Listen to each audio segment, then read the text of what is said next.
promote their leadership in the fourth space.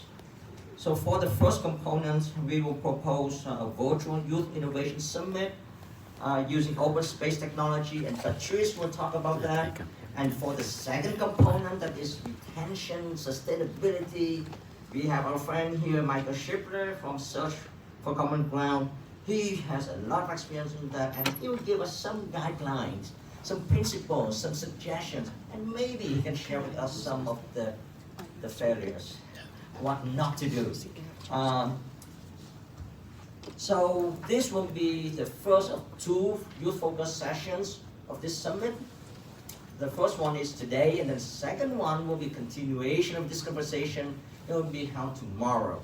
And tomorrow we will have 4 leaders of youth-led projects on Myanmar, focusing on Myanmar as case studies. They will present their project so that we can use those as case studies to discuss further about the conceptual framework that we discussed today. So with that, I would like to introduce the first speaker, and that is Ambassador Robert Rehak of the Czech Republic. And he has so many titles, but I like just introduce him as the Vice Chair of EarthBar, and that is International Religious Freedom of Belief Alliance. That's an alliance of 45 governments now. Thank you. Please. Thank you very much, Dr. Thang. Actually, one friend of mine said that I don't need to say anything if just they read the titles that I have. I don't need to speak anymore. But I will try to speak and to be short, just to share with you some of my reflections. And I prepared for you PowerPoint presentation. Do you like PowerPoint presentations? There are some people who are saying if you don't have a point, you need PowerPoint. But I hope that I will have the point, okay, too. So my question and the question of this topic is to how engage youth to promote FORB. And I'm very happy to have here the president of IRBA, International Religious Freedom or Belief Alliance, Fiona Bruce. And part of this alliance, this Fiona will introduce here, is also the working group for education. Because if we speak about youth, we think it's the first step is the education. You have some things which can change the situation right now, but you have some things that are very important for the future. And in most of the countries, it's necessary to think like years ahead, to start with education, and then later, when the children will grow, the situation may change.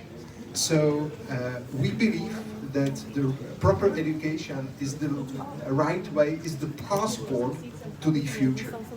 That's why we are in close touch with several platforms of education about FORB. You can see here some of them. You can see also our working group action plan. That means to go to the textbooks. This is very important. And to have good teachers who understand the topic and they are able to bring the children.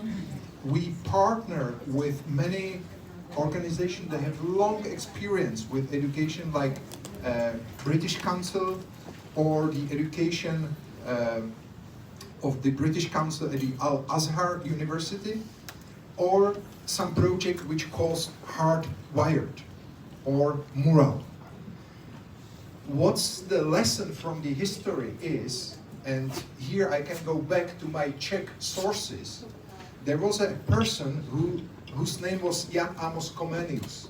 He lived in Baroque times in 16th century.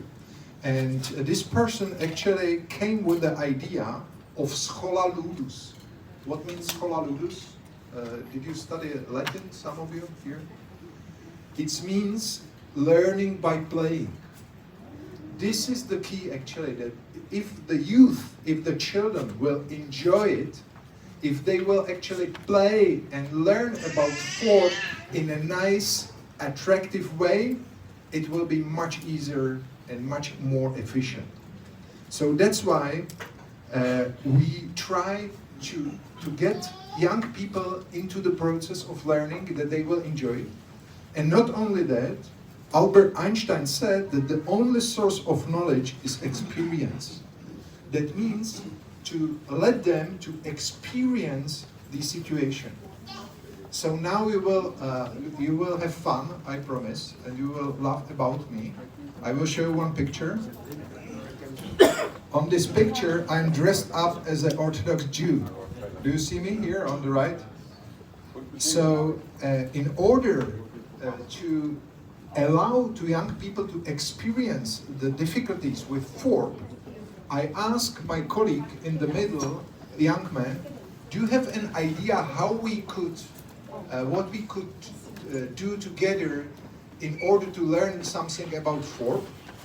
And he, because he has a fresh mind as a young person, he came with the idea that I wouldn't never dare to have. And he said, let's dress up as a Orthodox Jew, Orthodox Muslim and Christian and go to the soccer stadium and see what's happened. So I was very afraid that we will be attacked physically, but we went. We were attacked orally. That means somebody started to say to us, you know, you are good on, but this Jew and this Muslim should go. And I don't know if he said gas or something very bad. But on the end, I understood that it's not so important for me to see the reactions of the people there at the soccer stadium. You can see everybody was watching and smiling. But my own reaction, how I feel when suddenly I'm different. I look like a religious minority. And suddenly everybody's smiling, making fun of me, and this was actually very, very strong experience. And I understood that we could make a fantastic project to bring young people, and they walk through the soccer stadium and nothing happens. Then they dress up as a minority, religious minority, and suddenly they see the difference and see how stupid is it that somebody is making fun of some other people of other belief. Other project was when I served as a diplomat in Israel. I organized a soccer cup among the Christian and Jewish children, and the people in Israel told me it will not work, forget it. No Jewish parents will send the children to the Arab village of Sachin to play soccer with Arab Muslim children.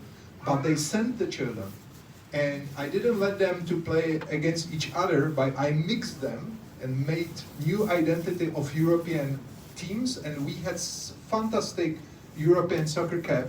Even the CNN crew came to make reportage, 12 teams. Almost last thing, I also see that in the society today, there are big gaps. I think it's thanks to social media, Facebook and other, or Meta today.